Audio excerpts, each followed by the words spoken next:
Páscoa, grandes expectativas para o nosso Páscoa Cidade.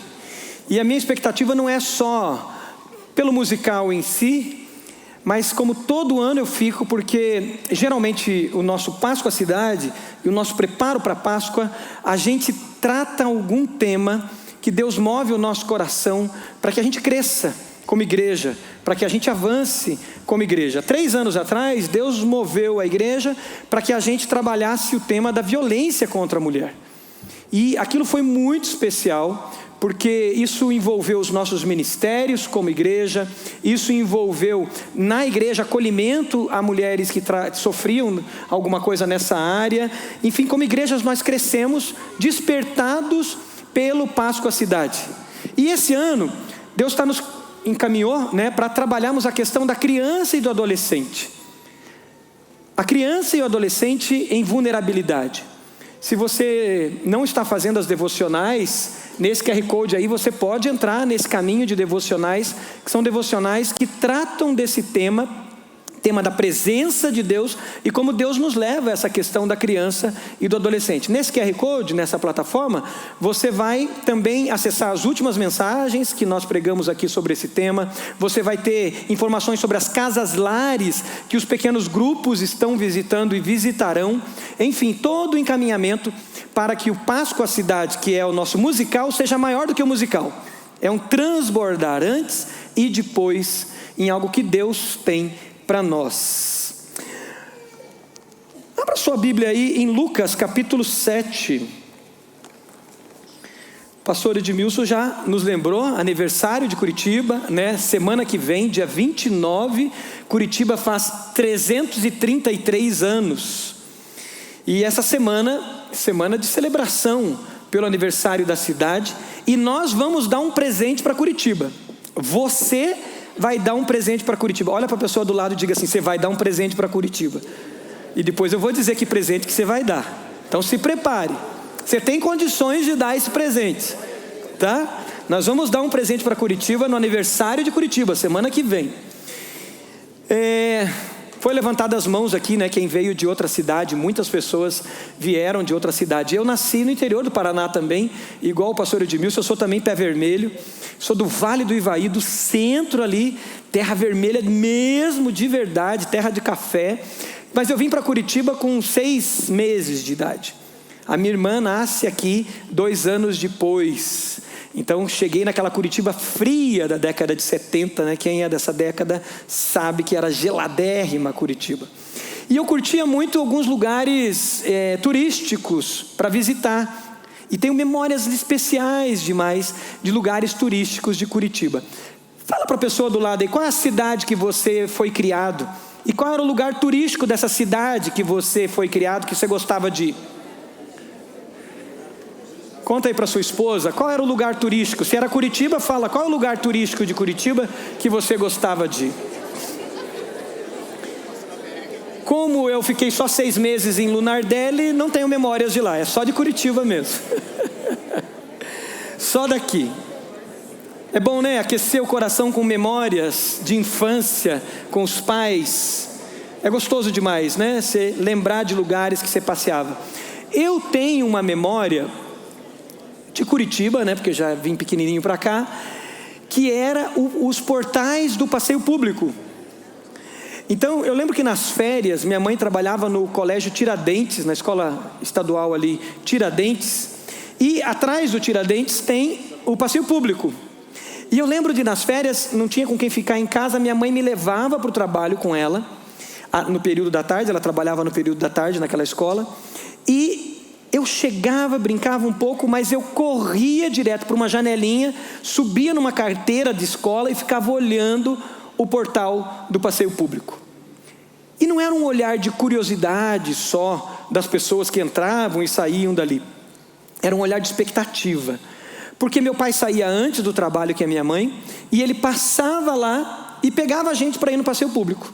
E curtíamos o algodão doce, tudo que você sabe que tem de bom, que criança ama, num lugar como o passeio público. E uma das memórias é um dia que alguém joga um cigarro em um daqueles macaquinhos, o macaquinho pega o cigarro e joga de volta na cara da pessoa, assim.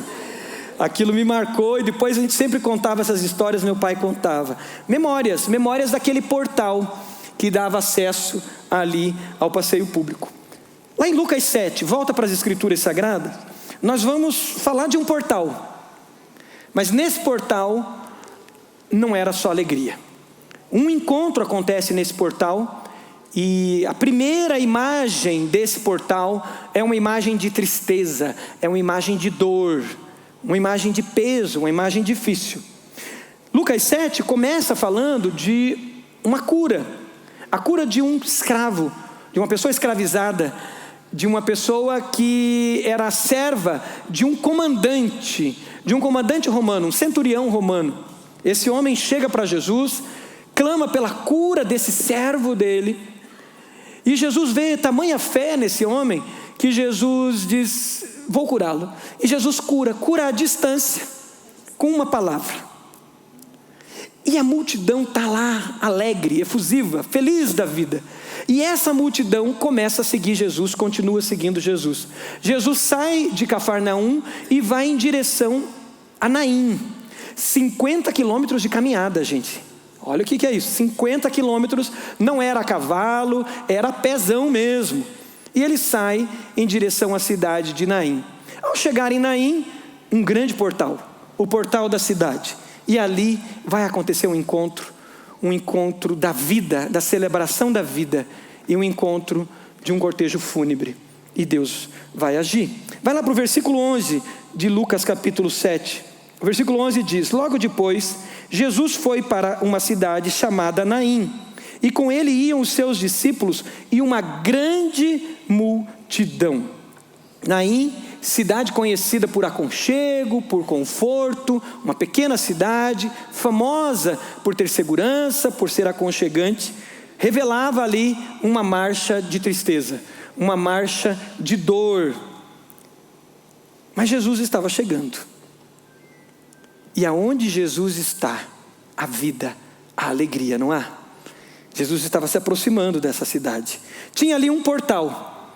E nesse portal, a caravana da alegria que estava com Jesus é obrigada a parar.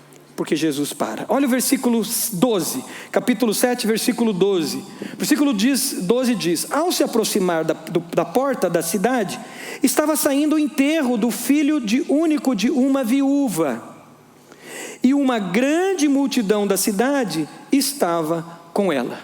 Duas multidões se encontram. Duas caravanas se encontram. Uma da alegria, uma da festa, uma da esperança, porque viu os milagres e via os milagres de Deus. E outra que carrega um peso, carrega tristeza. Naim, essa cidade, famosa por ser calma, por ser segura, trazia ali, revelava ali uma tristeza, revelava ali algo mais do que cartões postais, algo mais do que portais, algo mais do que lugares turísticos. Ela revelava ali a dor de uma mãe, a dor de pessoas que sofriam. Os nossos cartões postais, eles são ótimos de ver.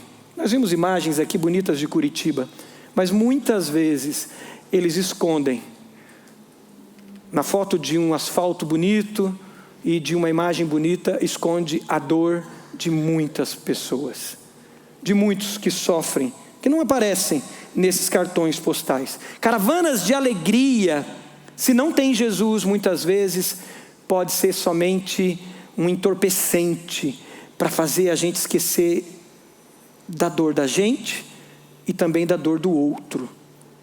É um perigo. Mas quando Jesus está na caravana, é diferente.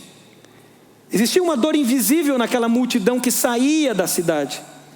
Existia uma pessoa no meio daquela multidão que Jesus encontra ela.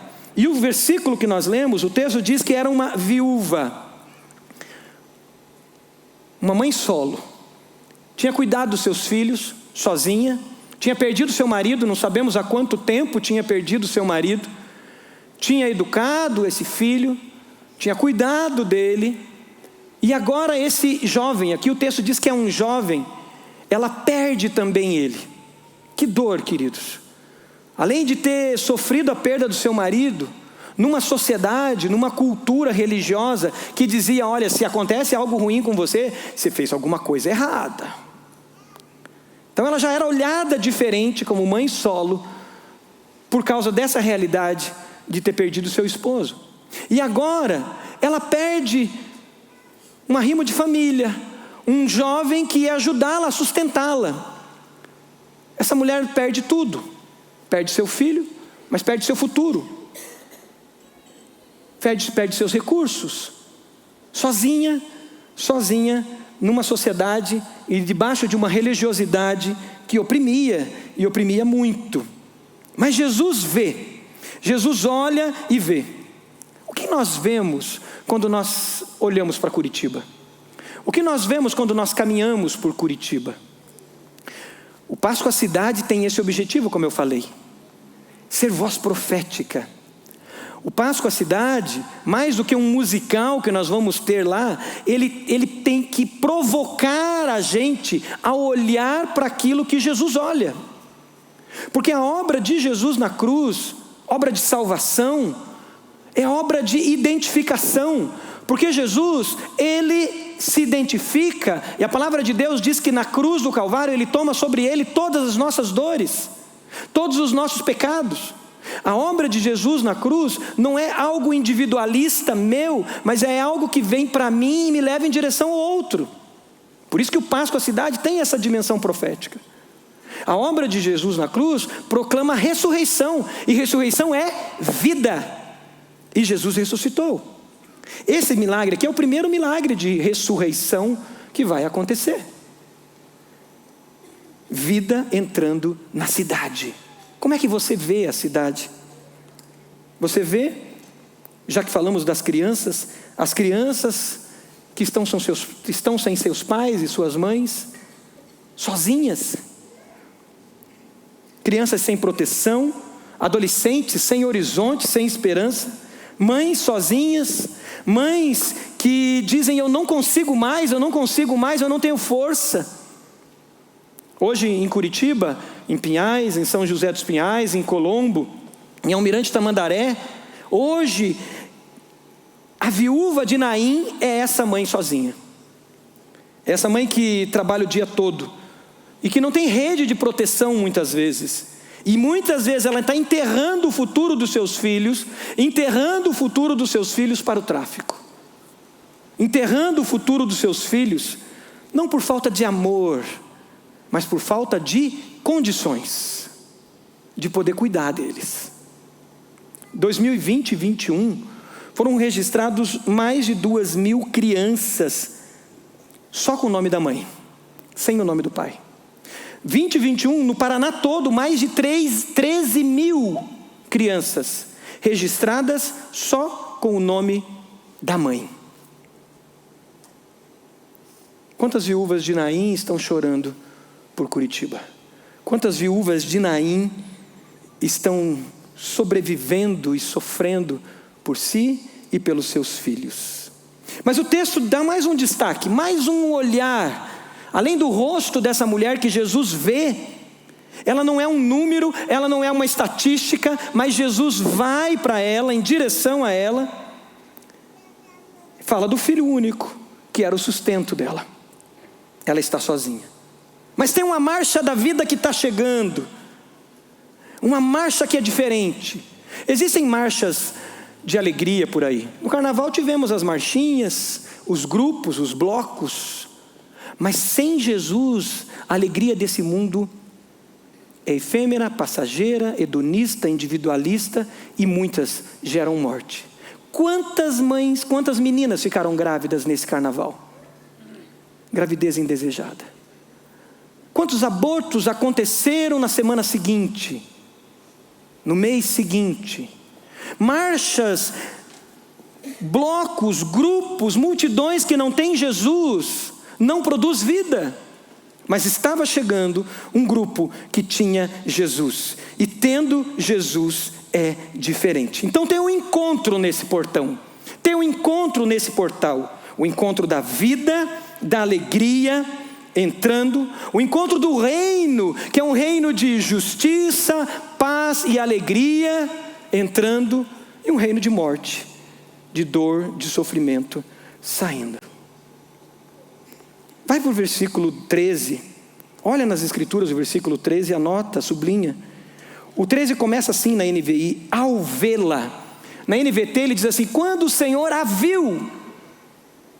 Isso aqui não é simplesmente literatura, desejo de o escritor fazer somente, mas é um toque do Espírito Santo muito importante para mim e para você. Jesus vê, Deus vê, nós cremos no Deus que vê, amém? Ele vê a tua dor, Ele vê a tua angústia, Ele vê a tua luta. A primeira vez que aparece a expressão Deus vê, como aparece na Bíblia El Shaddai, El Elohim e tantas expressões que começam com El, de Deus.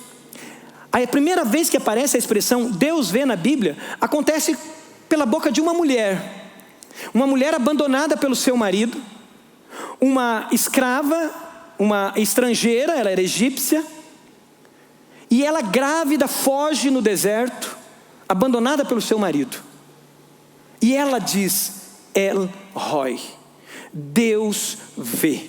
Deus usa essa mulher para mostrar para nós até hoje que Deus vê. Sabe quem era essa mulher? Agar, fugitiva no deserto. Deus cuida dela, e Agar diz, Deus me viu. Deus te vê, querida. Deus te vê, meu irmão. Deus sabe das suas lutas e Ele vê. Essa frase não foi dita por patriarcas ou sacerdotes, foi dita por essa mulher. Deus vê, lá em Êxodo, Deus viu o clamor do povo sofrendo, escravizado no Egito. E esse ver de Deus não é um ver simplesmente como a gente assiste televisão e vê de longe, ou quando a gente passa na rua e tem um acidente, a gente passa e diz, eu vi um acidente, e a gente passa largo.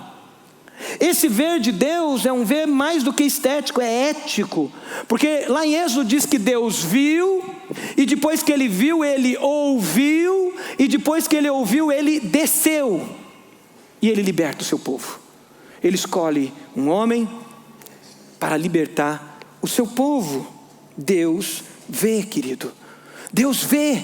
Deus está vendo a realidade que você está vivendo, mas também Deus procura ver, e Ele nos provoca também para ver, porque lá em Gênesis, depois que Caim mata Abel, Deus chega para Caim e diz, onde está o seu irmão?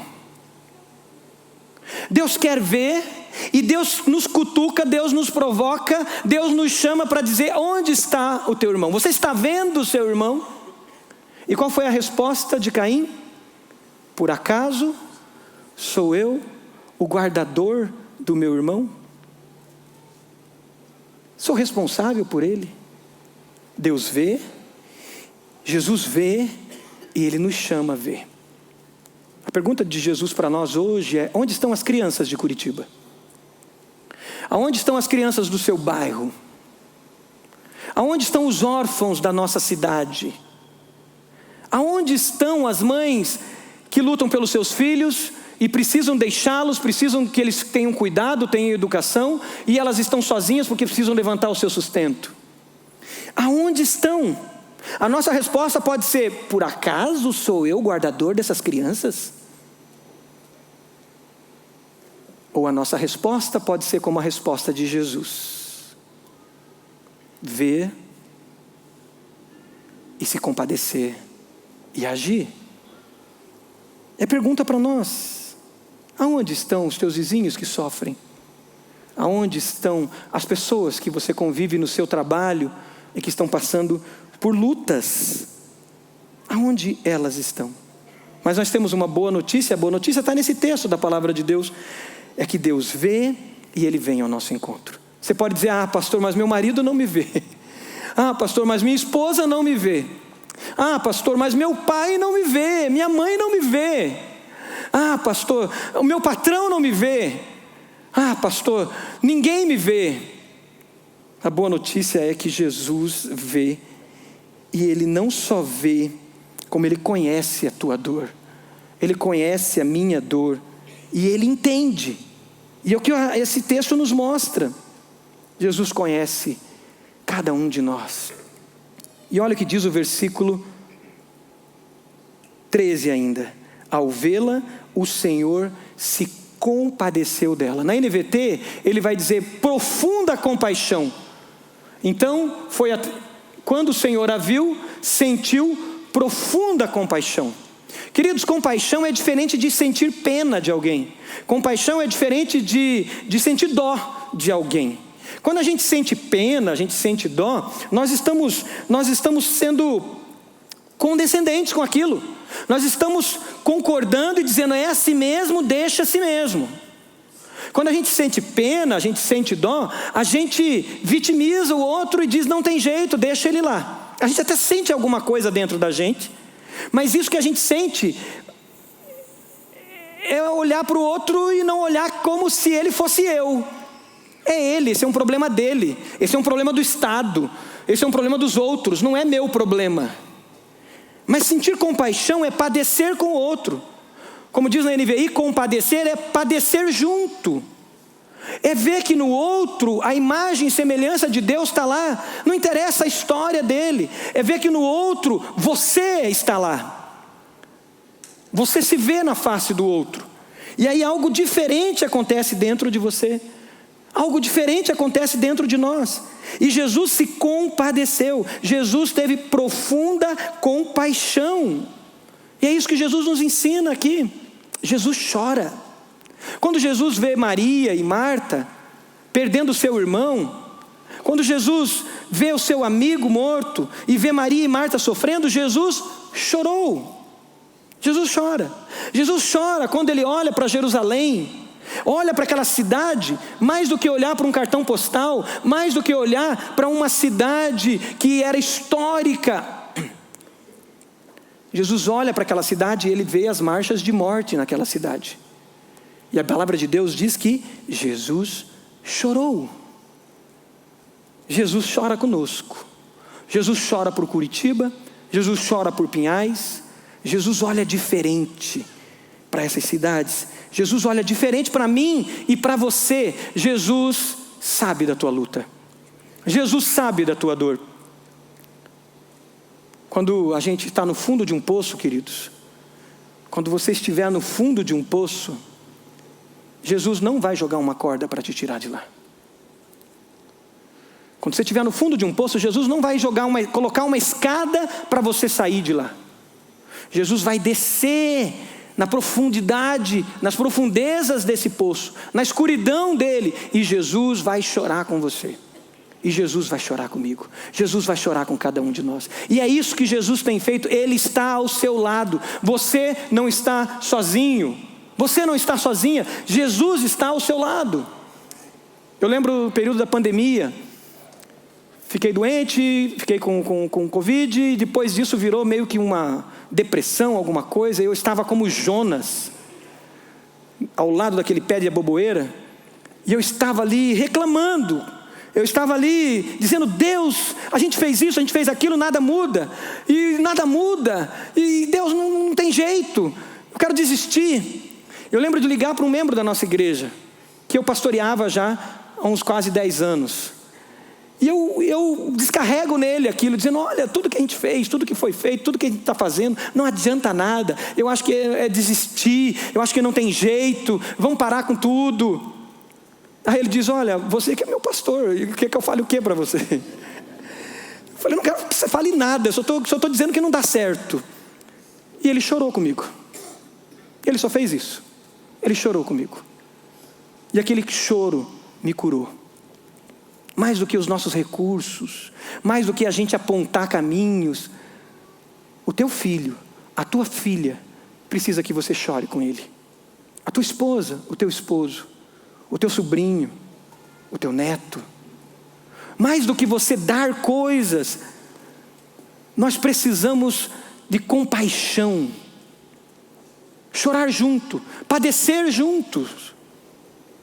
Ontem eu estava no hospital evangélico e geralmente quando eu visito, alguém está em luta, eu me seguro. Porque eu não quero passar para a pessoa que a situação está gravíssima, por exemplo. Mas ontem eu chorei mais de 1 minuto na frente de alguém. Talvez tocado por essa palavra. orando e me preparando.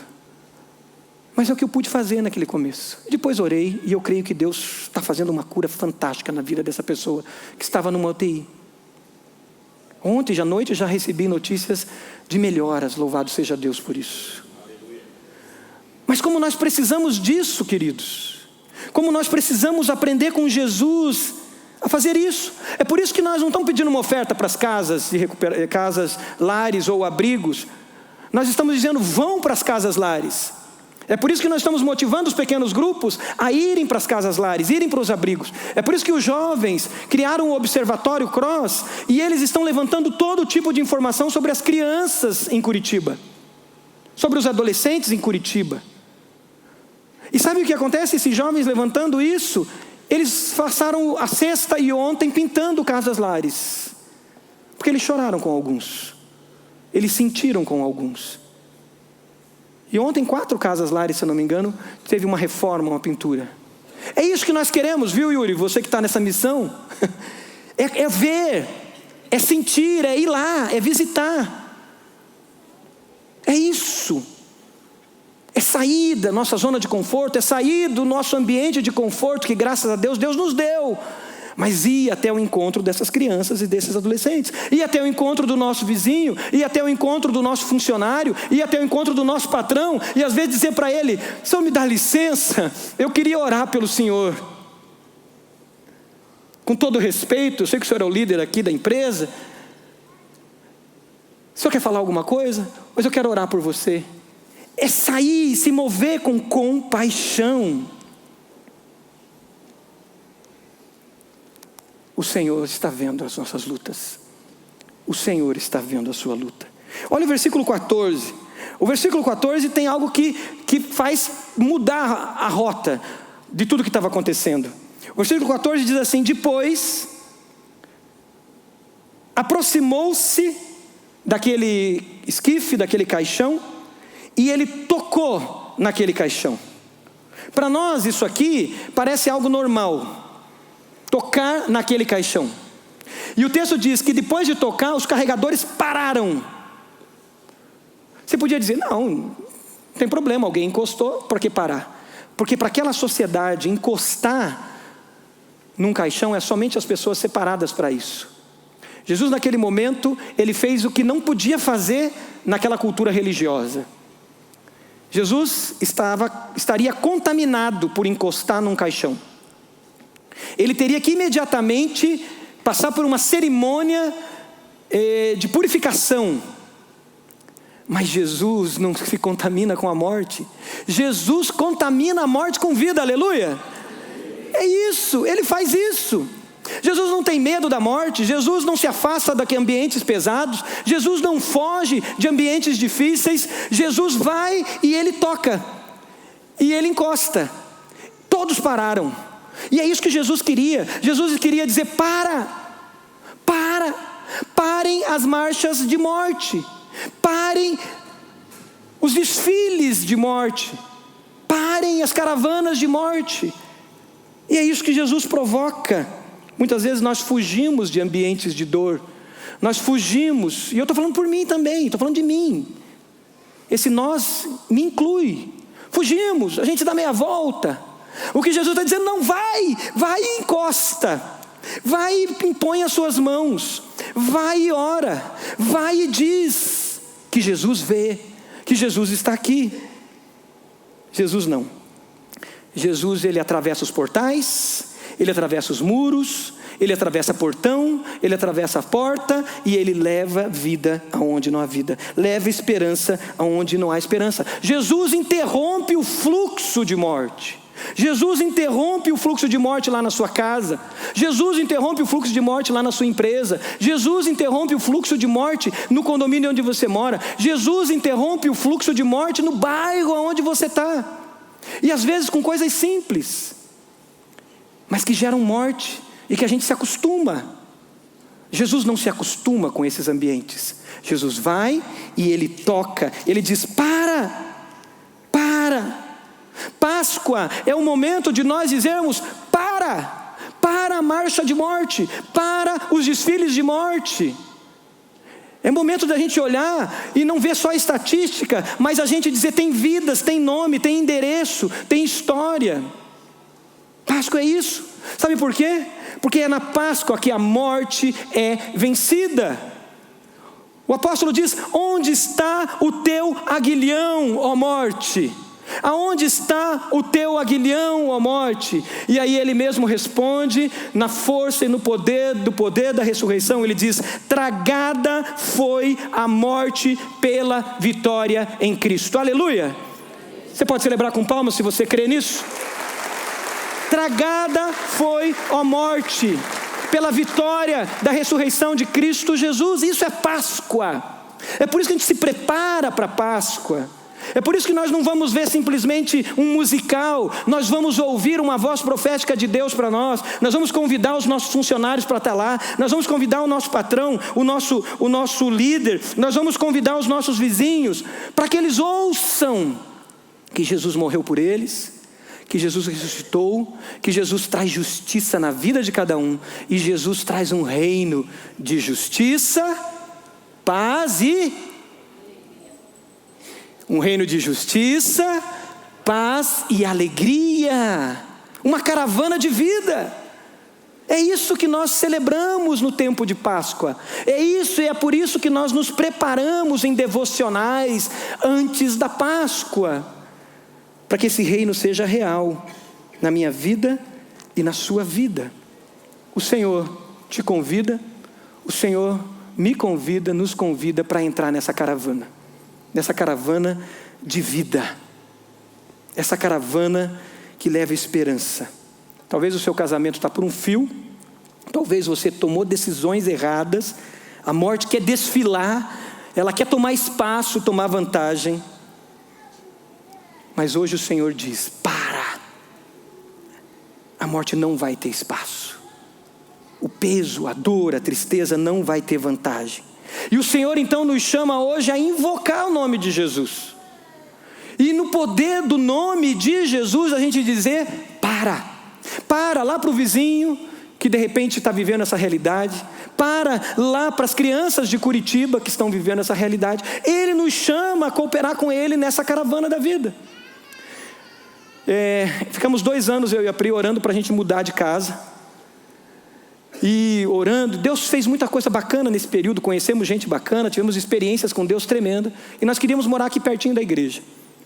Mas depois de mais de 2 anos, a resposta de Deus foi não. E a gente só perguntou: Deus, mas por que 2 anos a gente fazendo isso? Deus tinha propósitos, e a gente cresceu nesses 2 anos de oração. E eu lembro de uma frase que a Pri falou para mim: então tá bom, é aqui que nós vamos ficar, Santa Cândida é a nossa casa, vai ser um pouco mais longe da igreja, mas é aqui, então nós vamos curtir esse bairro, tudo que tiver. E começamos, nós estamos fazendo amigos pelo bairro do Santa Cândida, né? A gente liga para o açougueiro e diz: separa a carne e tal, a gente liga para a panificadora, a gente está vivendo o bairro. Caminhadas que eu ia no Parque Bacaxiri, agora a caminhada é no bairro. Descobri que não tem calçada, mas vai mudar. E aí numa dessas caminhadas, indo tomar um caldo de cana ali com o seu Antônio, um dia eu vejo as crianças passando pela rua, correndo risco de vida, saindo da escola do Santa Cândida. Eu falei: seu Antônio, fala para as professoras. Seu Aurélio, fala para as professoras ligarem para a prefeitura, para denunciarem e tal. Aí ele: não, vou falar. Passei no outro dia e falei: elas dizem que não vão se comprometer. Falei: então tá bom, seu Aurélio, nós vamos ligar. E começamos a ligar. Graças a Deus resolveram, as crianças têm calçada. Se eu não estivesse caminhando naquele bairro, queridos, se eu não estivesse vivendo o chamado que Deus me deu para aquele bairro, eu não ia fazer isso. Invoque o nome de Jesus aonde você mora. Bata na porta do seu vizinho e diz: olha, hoje vai ter um encontro bacana na minha casa, eu quero te convidar para conhecer uma galera super gente boa, e vai ter muita comida boa lá. Você vai interromper fluxo de morte naquela casa. Saia de porta em porta, convide, chame, leve vida onde não há vida. O Senhor nos chama para dizer: pare. Versículo 15, o jovem, Jesus diz para ele: levante-se, Versículo 15, o jovem que estava morto se levantou e começou a conversar, e Jesus o devolveu à sua mãe. Jesus traz de volta para casa. O amor traz de volta para casa. Versículo 16 e 17 diz: todos ficaram cheios de temor e glorificavam a Deus, dizendo: um grande profeta se levantou entre nós, Deus visitou o seu povo. A caravana da vida entrou na cidade, e quando ela entra, tudo muda. Quando Jesus funda a igreja dele, Jesus diz uma frase muito importante, que fala de ambientes de morte. Quando ele funda a igreja dele, ele diz aos seus discípulos: as portas do Hades, ou do inferno, não prevalecerão contra a igreja. A palavra ali no original é Hades. Hades é o ambiente de morte. Essa é a palavra de Jesus para mim e para você.